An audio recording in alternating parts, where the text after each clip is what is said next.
Welcome to the Growth Enablement Madness podcast, and I'm Jim Ward, your host, CEO of BrainCell, the Growth Enablement Company.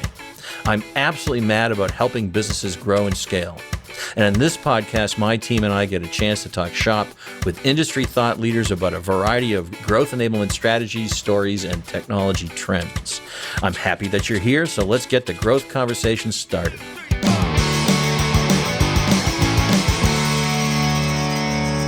Welcome. This is Jim Ward on the Growth Enablement Madness podcast. Great to have you all here again. I have a terrific guest today. Along with me, though, is my co-host, Sarah Reed. Hi, Sarah. Hey, Jim. Good to be here. And the producer, Connor O'Keefe, who you can't see, but he's in the background, so he won't say hi. But anyways, here we are. You know, we're crazy and mad about growth of companies and how to scale them. Our guest today is none other than John Case, CEO of Acumatica. Hey, John, how you doing? Hey, good. Good to see both of you. Thanks for inviting me. Yeah, well, we've been looking forward to getting you into the podcast and glad that you're here. As you know, we're also new partners with Acumatica, so we're very excited about that. You are, yeah. We're very happy that you are. So I have some basic questions before we get going into the intricate details. Of course, I can look at your LinkedIn and see your past, and maybe you want to talk about that a little bit. But why don't you do that? Why don't you tell us a little bit about yourself and where you've come from, and then we'll get into some questions. How far back do you want me to start? Like elementary Well, school? I'm going to go with childhood. I'm thinking growing up, what was your passion and what was the career path that led you to Acumatica? Oh, well, that's a long question. No, I mean, I grew up in Atlanta, Georgia, had a very happy, supportive, welcoming family. And my mother was a social worker. My dad designed pension plans for corporations like Coca-Cola and other companies in the Atlanta area, and ended up just being very interested in business because of him. My first, other than jobs like washing cars at the airport, my first real job was working for a company called J.D. Edwards. So I had a little bit of an introduction to vertical apps back when I was in college. But then leaving college, I ended up so what was my passion? I was actually just passionate in interesting problems. I loved kind of problems of businesses, problems of management, problems of opportunities of things to go do and fix and design. And so a lot of my career steps kind of took that path. I was a management consultant for a few years, helped corporations all over the world with all kinds of problems, went back to graduate school, got an MBA, spent 17 years at Microsoft, and then was CEO of a different company for the last 5 years, a very different kind of business, one that actually specializes in enabling large corporations to run virtual meetings. Sold that company in 2021 and then ended up at Acumatica just a few months later. And so for me, it's, again, the path to working through those kinds of companies, that kind of experience, becoming a CEO, which is a very different kind of thing. But all of it kind of stemmed from this idea of I find the business world very interesting. I love working with real people on their real world problems. I find Acumatica to be very cleanly in that sweet spot. It's one of the things I really like about it. That's awesome. And of course, the Microsoft background didn't hurt, I'm guessing. Yeah, but I never worked in anything related to ERP or CRM in Microsoft. Oh, you didn't? No. I was in Microsoft Office. I was in Windows Server. I ran the .NET developer team for a while. So I was in very different parts of the company. So really, I didn't really become kind of exposed really to ERP till I was running it in my own company. That's interesting. We were an Acumatica customer. And that's one of the ways I kind of got connected to Acumatica in the first place. Well, that's very interesting. You may or may not know that I was a founding partner way back with Ezekiel Steiner. That goes way back, and now we're back. And of course, very excited about this. I have my reasons why I'm excited about Acumatica, so I'm going to ask you a little more about Acumatica itself.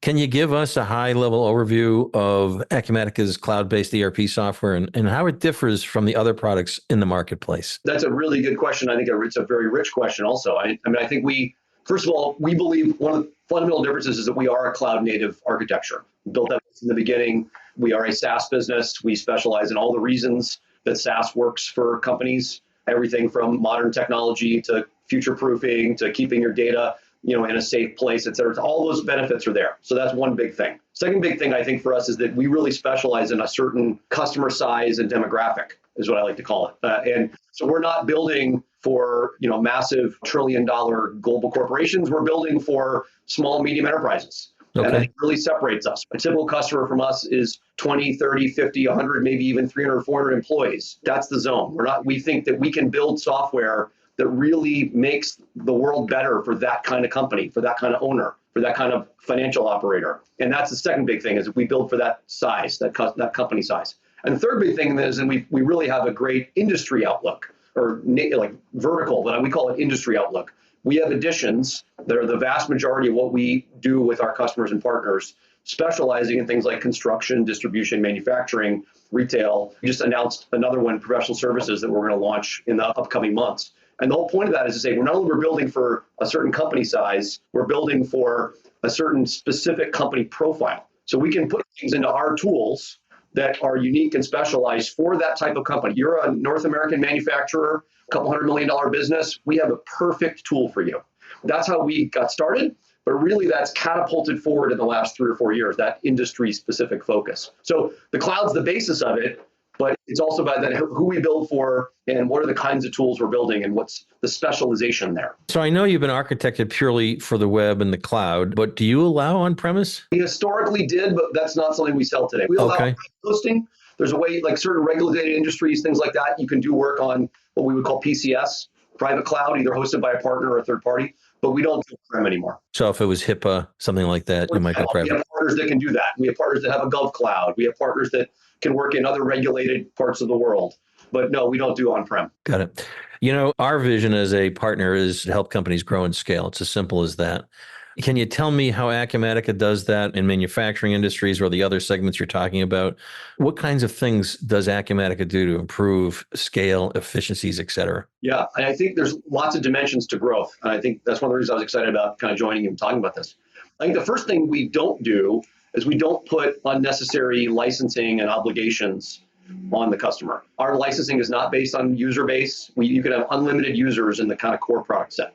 We license our technology based on transactions, on consumption, effectively, the use of your system, as opposed to the number of people who are driving it. So as a company grows, as you add people, and you want more and more people to have access to data and sort of the rich set of intelligence that comes with your business management tool, we love that. That's what we want, number one.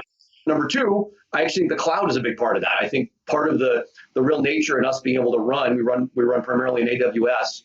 Running in AWS allows us to be very dynamic with resource allocation, clustering, you name it, failover, et cetera. So we can grow a customer very fast. Even seasonally, we can do tremendous things with growth that would allow people to kind of balance their resources without any need to change effectively their product that they own. And that's a big deal. The third thing I'd say we do is our tools are very much built, again, for that size of customer, but the complexity and the depth is there as companies grow and get more complex. Add locations, add countries, add divisions, add products, even do acquisitions. It's very easily integrated into the cloud architecture. And so the typical customer that has a very strong growth vision, we very much grow with that customer.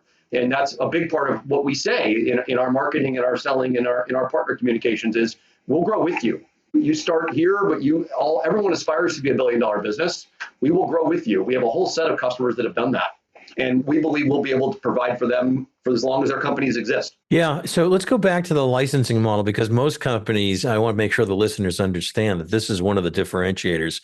Most companies sell seats, right? And really, you're not governed by seats. You're governed by usage. Is that right? That's exactly right. So when we founded the company, again, this predated me, but when the company was thinking about its initial wave of how they wanted to differentiate itself, the smart people here, our co-founders, had this great idea, which was to say, rather than price per seat and limit the way that a software like Acumatica can spread within a company, because it does provide a limit. You're always thinking about how many licenses, how many user IDs, logins I have. Instead, they say, no, look, we'll base this on transactions. We'll base this on how many invoices you're paying and how many suppliers you have and how many customers are buying from you. And as transactions get processed in the system, that's actually the basis for our licensing. So we grow as the company grows. If your business is getting bigger and you're adding new businesses, new suppliers, new inventory, whatever it happens to be, Acumatica grows with it. If you're flat, we're flat with it. You could add 10 new people to look at the data. We're not going to charge you for that at all. And the net result is you see customers where sometimes 80, 90, even 100% of the company is inside Acumatica working with the data, seeing what's relevant for their job. And they never have to worry about counting in that way. Right. So how do you predict cost then with that kind of model? Well, I think it should be based on your business projections. If you're a customer thinking about, my goal is to be $100 million next year and then 150 the year after that, you have some form of a model that says how many customers am I signing up and how many times are they buying per year? And like I know when I was a customer, again, prior to Acumatica, that's the way we did it. We looked at our projected revenue, how many transactions we were driving, who were our suppliers. We had a model. And now, even then, we do it in tiers, right? So it's not like we charge you dynamically more every minute of the day or less or whatever. We look at it at the end of the year and we say, okay, you outgrew your transactions the following way. Let's make sure you're on the correct tier for the next year. Right. Okay. And it's not something it's a constant up or down toggle. It's much more like we're primarily 1-year contracts with auto renew, but we look at the resourcing level when we do it. Yeah. So would you say that that's more cost effective in the marketplace versus the seat model? First of all, I think it removes kind of false impediments to use of the system. Therefore, it becomes more predictable. It certainly becomes more of a strategic lever, right? So that's the first thing I'd say. Second thing I'd say is generally what we find is, yes, we are far more cost effective in the typical customer in that size I described, and we scale more cost effectively than a typical customer in that size. When they compare us to a big competitor, what they find often is, yeah, there's some interesting upfront discounts that happen, but once the licensing really settles in, Acumatica really saves us a lot of money. That's before you even factor in productivity gains and efficiency from having access to information. We find manufacturers that say, just by using Acumatica, we can save 20% on our inventory because we now have better predictability. Well, that cost savings is well beyond the software. And those kinds of things really matter to customers in those industries. Well, since you brought up the 4-letter word for me, which is inventory, I used to be in manufacturing, by the way, so I call it the 4-letter word. You know it better than I do, but it's something I'm learning a lot about. I think it's fascinating. So when you say they're able to save, tell me a little bit about how. What did that company particularly experience? Oh, that's great. So when people are using Acumatica for manufacturing, our manufacturing edition, and they're looking at the supply chain management tools, and they're looking at things like cost estimation tools and resource scheduling tools, et cetera, they can now much more efficiently and predictably understand what they have in inventory, what supplies are coming in, looking at it by SKU, by job, and they can realize they can often carry a lower level of inventory because the system is giving them hourly, daily data as opposed to waiting for the end of the month they were getting before and clearing all their books and saying, okay, where are we low? And a lot of inventory buying happens on gut feel, right? In certain companies. Right. You've seen that. I've seen that. But more and more, you can make it very predictable and specific and data driven. And that allows companies to do things and say, like, well, just by implementing the system and understanding our true levels of inventory and the jobs that are coming, we can carry less inventory in our warehouse, or we can reduce the number of orders we make from our suppliers, or whatever it happens to be that suits their purpose. It's a very typical story we hear from customers once they fully adopted the Acumatica system. You know, I find, and I've been around in this industry for 30 years. I know you're going to probably say, how could that be? Because you look so young. I'm looking up and just making sure you felt that way. Sarah, nothing on that? Nothing on, you're just going to be quiet today? You're not going to laugh I'm for sorry. me? I'm sorry. I'm not doing my job. Right. So I've been around a long time, and, you know, I still think ERP, cloud ERP is early stage in a sense. No question. Right. Whereas CRM, CX products have kind of crossed over the chasm, and it's more commoditizing. So I think folks are still getting used to cloud ERP. There used to be fears about security with their financials. Tell me about how security works in the cloud, so to alleviate that fear from folks in the market. Well, first of all, let me agree with the first thing you said, by the way, which is to say, I really do believe ERP is still just getting started when it comes to true use of the cloud. Absolutely. I think we are leading the way. You know, we call ourselves the cloud ERP very intentionally. That's a big part of our story and our mission. But I feel like the next 10 years are going to look very different. I mean, think about the changes happened in the last 10 years. The change in the next 10 years is going to be even greater. And so I think there's all kinds of reasons for that. One of the barriers historically to cloud adoption has been people want to understand the security model, and that's totally correct. But I think that there's multiple tiers to how you can think about that. One is, first of all, you know, we're building on a very secure cloud, which is Amazon, and that's very important. Second of all, security is woven into our product at kind of every step of the way. You own all your data, no one else owns it, no one else has access to your data or sees it, all of the above. We ran our cloud last year almost at 6 nines, beyond 5 nines, which is well above what anybody could do from an availability perspective, and that includes any kind of security attack, which we get. Every SaaS company gets attacked, whether it's DDoS or whatever it is. And we have been, you know, knock on the proverbial wood, we have been very successful at keeping our system up and running and secure. And we feel very strongly that, you know, we are the leader in that space. We have our customers back. We invest very carefully in security technologies. I have a whole security team that's here working those issues on a daily basis. We pay tremendous attention to it as a SaaS company. But it's also just so, think about what data is in ERP. I mean, it's the most sensitive company data you have, other than perhaps your people, right? because you're thinking about your specific accounts and how much you're paying to suppliers and the real size of your company. It's very private. The vast majority of our customers are privately held, and often partnerships or family-owned businesses, things like that. And they're very concerned about their data getting in someone else's hands, the wrong person, the wrong time. But our track record of that is very good, and we're continuing to invest. So for us, security is a big part of the promise of the cloud. I mean, I think one of the realizations that other industries have come to, Jim, over time, is they realize that it's actually much safer to be in a cloud storage model than to be in an on-prem storage model. I agree. ERP is one of the last industries to realize that. That's the transition we're going through right now with you. Yeah, I couldn't agree more. I think it's a false narrative, the fear of security, because particularly for the mid-market, where your security is going to be far better than the lack of team that they're going to have to be able to manage security. They don't have a cybersecurity team. They don't have those things that are going to protect their server network, because that's being attacked too today. No question. So you are all having the safeguards in place, and I think that's part of the equation. Now in cloud, I think sometimes folks think that things can't be customized. Can Acumatica be customized to particular things that are manufacturer, distributor, commercial real estate? I would be surprised. We have thousands of customers. We announced at our summit a year ago, we had crossed the 10,000 customer barrier.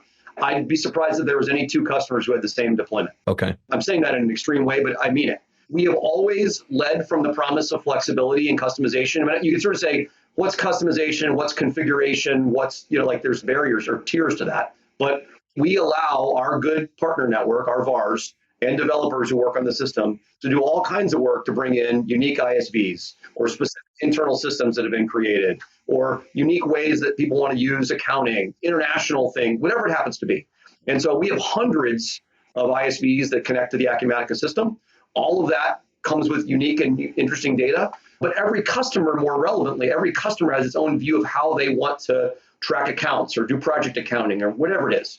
And we absolutely allow that. Now, what's interesting about our system is that more and more, we're trying to go to sort of what I would call low-code, no-code customization, allow us to run the cloud more efficiently while the customer still gets the benefit of uniqueness. And I think that's a journey we're very much on, and it's a big part of our technology roadmap. But at the same time, the promise is there. We're never going to take away the customer's need or desire to do things that are highly flexible, unique, and contained. And I think that customers often struggle with that journey. They need a great partner, a great VAR to coach them on that journey. And that's what we use our partner channel for in many ways. That's what our partners are there to do to help the customer. But very much we believe in a customization model that allows people to do what they need for their business. I had a great customer on stage with me at Summit this year. And the quote he used, which I'm going to use forever, I told him I'm going to steal the quote from him, is that their mantra at his company, a company called Pollywood, was, we want to make sure the system fits the business. We don't want to push the business to fit the system. And I actually think that's one of my favorite quotes I've heard in the last 12 months, because that really is our philosophy. Like, I love that philosophy, because he and his team, we're running Acumatica at this big customer, are thinking about it that way. How can they make sure the system is doing what they need to respond to the needs of the business, not the other way around? And that's something that has been in our core from the very beginning. By the way, I was in the audience, heard that. They were very good. Pollywood, great name. So a shout out for Pollywood. Yeah, great name. And they were also a fast growing customer, weren't they, if I remember correctly? Yeah, they had grown by several 100% through the COVID cycle. People ordering outdoor furniture. And they have big seasonal spikes too, which I think makes it even more interesting, because the people are, when are they buying outdoor furniture? Right when it starts to warm up on the East Coast and the Midwest, right? So exactly. They have these big seasonal spikes, and they don't have to staff that. They can do all that through Acumatica, all that with their inventory management and their suppliers. And it's one of the things that makes them a very successful customer. So having said that, can you give us any other examples of folks who've had great success and growing and scaling the business? Well, there's dozens of customers like that. And I think you can give you lots of examples. I think a lot of times I hear about examples that are about companies that have added entirely new dimensions to their business, new divisions, new teams, new acquisitions, new locations. And Telus is one that we talked about also on stage. That was a really good example. That, it's a 5-division company that was adding, growing, and they had grown again by several 100% the last 5 years. And Acumatica had enabled that. There's great stories like PXG Golf is a great story for me like that. PXG Golf started with us many, many years ago as a very small golf provider. Now they're one of the biggest kind of golf suppliers in the country, and they run Acumatica end to end, including all their retail stores. That's one of my favorite customer stories. There's lots of them like that realize that the Acumatica engine can really help them fuel their growth. And whether that's manufacturing or construction, you name it, they all have those kinds of examples. The other customer that was on stage at Acumatica was a company called Portacool, which you probably saw that story too, is a really interesting kind of cooling equipment manufacturer that does things like puts, movable air conditioners into factory floors or sports sidelines, you name it. Same thing. They'd gone through a huge growth wave, and then they had a tragic fire. And it was a really interesting story. They had a fire that burned down their plant. And we helped them, their VAR helped them really get back up and running. And the system allowed them to basically outsource production for a period of time, bring it back in-house, and start building product again, even through a growth wave. And again, all those stories to me prove that our business management system can really be the backbone of these fast-growing companies. All right, that was an amazing story that they lost the entire, all their inventory too, didn't they? Their inventory, they basically burned up a couple months of their supply and their inventory. Yeah. So everybody's talking about it. You know what I'm going to probably ask about now? AI. Yeah. How are you incorporating AI in some way, somehow? Tell us. Yeah, I think AI is a really interesting use case in ERP. I think there are ways it's really underrated, and there's ways it's somewhat overrated. I'll kind of hint at some of that. And then I'll kind of talk about our philosophy, because our philosophy is fairly specific on this.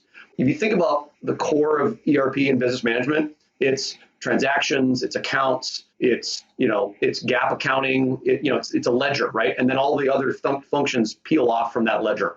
I think that a lot of that feels highly manual today.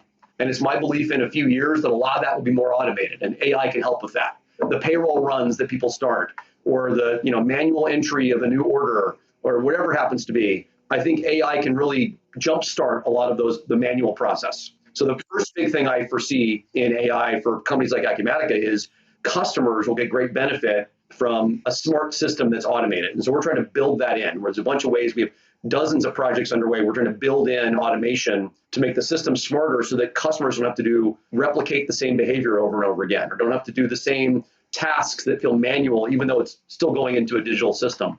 So that's a big part of it. I think the user interface will get a lot better. I think the ways that you can design reports that you want, or can think about queries that you have into, say, a knowledge base, all that can have a better front end that AI will really, really help. And so I look across what we're doing. I see a lot of projects like that underway where we're experimenting and playing with things. We have been for a few years. It's not a recent thing. Some of that's already finding its way to the hands of customers in places like our community. But I also think that AI it's not an end all be all. It isn't the panacea that solves everything.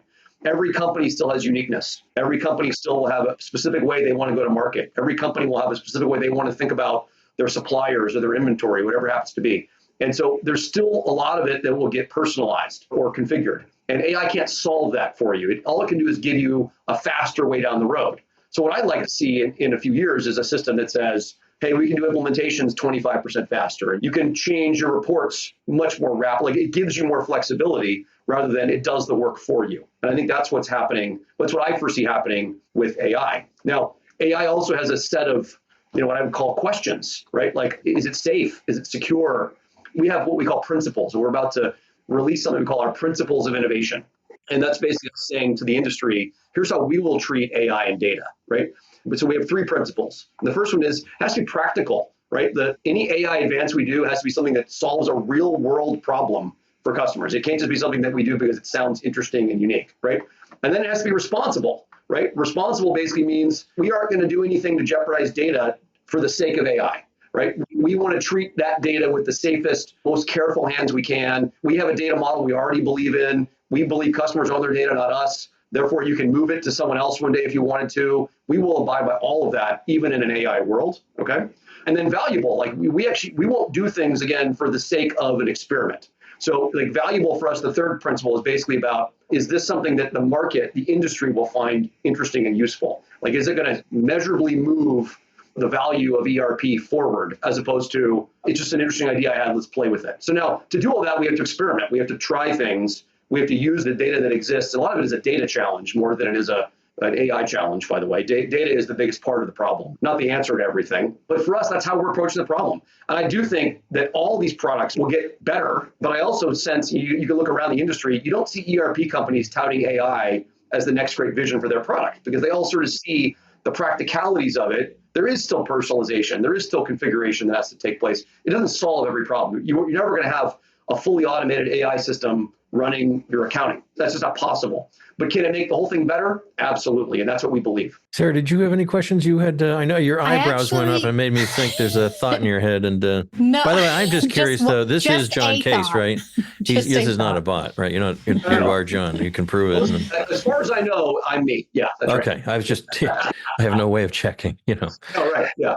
Sarah, I'm sorry. We're in our new office headquarters here in Kirkland, our temporary office. Nice. Okay. Nice. I did have a question actually around, so when we've been talking to customers and other companies, there's really this focus around consolidating their tech stacks right now within this environment. And I know that Acumatica does have some CRM functionality as well. We've been really focused on the ERP discussion today, but anything you can share on that and the strategy there? Yeah, no, I think that's a great question. I'm glad you brought it up. It all goes back to what I was talking about, one of the earlier questions around sort of an industry-specific model.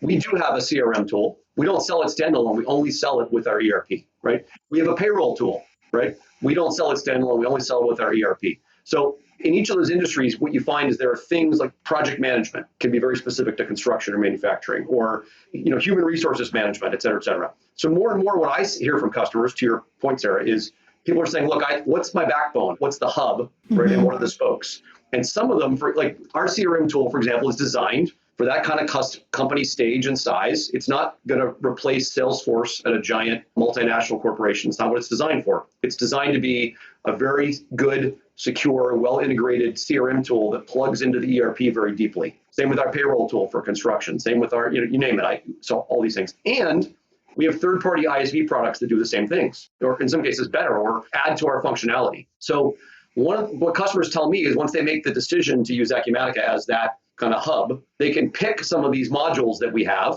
and it can actually make their whole experience more seamless. Or they can go out and do a best of breed strategy, and we give them that kind of optionality. If they want to run Salesforce and have that integration work with Acumatica, great. They want to run Sugar CRM, whatever it is. But if they want to pick the Acumatica CRM, it's there, and it can actually be deeply integrated and very well single pane of glass window within the system.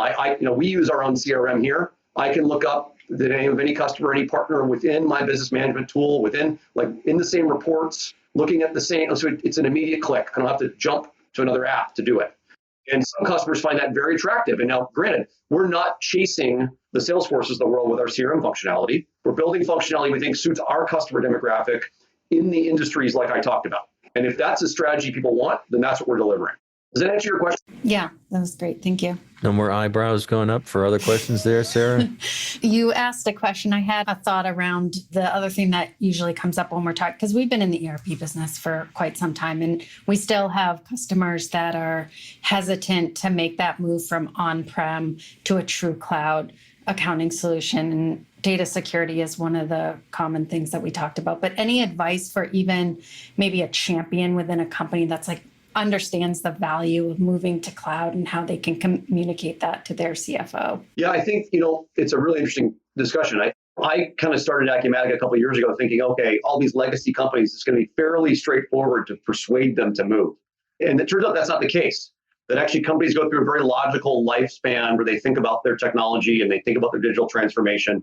And there are lots of reasons why companies move from a legacy platform to a cloud platform, but they're very varied. I mean, it could be end of life of something. It could be the moment that a certain functionality becomes available in the cloud they were waiting for, whatever it is. But the most common scenario is actually because there's someone in the company, whether that's in finance or in some project management system or even an owner, that decides it's time to look at modern tech. And they're already looking at that across their whole kind of technology consolidation, like you thought about it.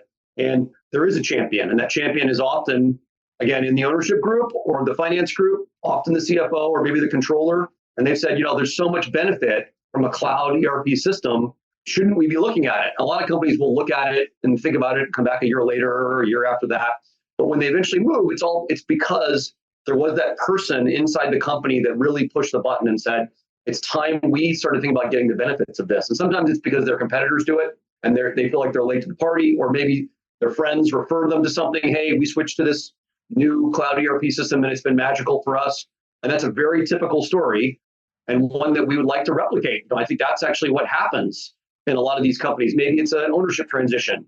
Maybe it's a new finance person coming in. Maybe it's just, those moments that happen can move very quickly. It can go from, to house in a couple of months, but it also can take years. And, we have customers at all stages of that journey. Yeah. I'm going to tell the audience this, that, if you're thinking and you've heard the term digital transformation, well, that's an umbrella term. But part of that transformation is moving to technologies that are cloud-based, that are up to date. You know how many people we know, and our clients too, are on the old on-prem technologies. Yes, they're probably tried and true, but so wasn't the horse and buggy. And, we need to adapt and move forward. Otherwise, if you're not adapting, you're perhaps dying. So this is a part of your digital transformation as a company. You're getting new tech, you're getting the ability to integrate with completely open systems with, we're going to call them APIs and webhooks, et cetera. So you can really change the face of your company. I just wanted to probably bring this around. Can you tell us any upcoming developments with Acumatica, something maybe secret that nobody else knows? So I could claim that I got John to tell me. We do 2 releases a year, which is how we kind of bring our product to the market. And those 2 releases are very full of new features and functionality each time. This time around, we have basically the developer preview of our new user interface, which is a really exciting thing we've been working on for several years. We'll really create a much more modern look and feel to our technology. Will really separate us from some of the competitors that have been, kind of doing product for decades and haven't really refreshed their UI. And will also allow for more flexibility and more design, more personalization of the workspace. And then the second release of the year, that'll actually be fully across the whole system. So customers can actually use the new Acumatica UI fully if they want to, and then some of the ISVs and third parties will catch up. We also have a whole new system coming for Amazon on the commerce side. That's actually a really exciting feature customers have been asking for, particularly distributors and omni-channel companies that want to do more in the go-to-market, and Amazon's part of their core issue. So we have a new kind of way of doing that, fulfilling, looking at inventory in Amazon within Acumatica. You don't have to leave the Acumatica ecosystem. And then lots more happening across, whether it's retail, distribution, manufacturing, construction. Every one of those additions has new features and functionality coming out too. But all that, gets into some pretty good detail. But one of the great things about the cloud is we can be refreshing that technology all the time, and allows us to stay pretty aggressive with that roadmap. Right. Well, this has really been great, John, to have you with us. I want folks out there to know that we are thrilled to be a partner. Please come to us if you have questions about Acumatica. We will provide the expertise to help you decide, is it the right time for you to move to cloud? And by the way, it's the right time for everybody to start to transform. The benefits are unbelievable. I don't have a server in the office, so I drink my own champagne. I haven't seen a server in years. And let me tell you how freeing that is. Yeah. Right. And I could be in London right now getting into my ERP system. So I said London, it doesn't have to be London. So thank you, John, very much for joining us. Before we leave, tell me one last thing. What was the last business book you've read? Oh, gosh. I don't tend to read a lot of business books. I tend to read a lot of history books. All right, let's go with history. The last history book I read was about the most one I'm currently finishing right now is about a World War II invasion of a heavy water factory in Norway that the British came and had to blow up with the Norwegians to keep the Germans from building an atomic bomb at the end of World War II. The one before that was called Boys in the Boat, about the yes. That's a local story. Movie that just came out. So those are the kind of books I read. I get lessons from those. I do occasionally read a business book, but it's pretty rare. Yeah. Well, I'm a history buff, so I love that stuff. And I love the World War II stuff. I think you and I are probably on the same page there. But our COO, now that you've just said boys in a boat, she's going to be all over that, because she tells us, that's an analogy for how we run the business. We've all got to be rowing in the same direction. So. There's management challenges and leadership challenges and organizational challenges in all of those stories. And everybody in our company has a copy of that book. They do. Yes, they do. So great way to end the story here with us. John Case, CEO of Acumatica. John, how would they look you up? How would they find you if they need to? Of course, I can find them too if you need to find them. Well, pretty easy to find. My LinkedIn profile is pretty easy to find, and certainly Acumatica is pretty easy to find. But John.Case at Acumatica, people ping me there all the time. Awesome. John, again, thank you very much. This is Jim Ward, along with Sarah Reed, my co-host. This is the Growth Enablement Madness podcast. I hope you're mad about growing your business as much as we are about helping you grow your business. Thank you. Look forward to talking to you again soon, John. You can find this podcast wherever podcasts are found, which is Spotify, Apple, Google. Thank you. Right. Awesome. That's it for this episode, and we will be back next month.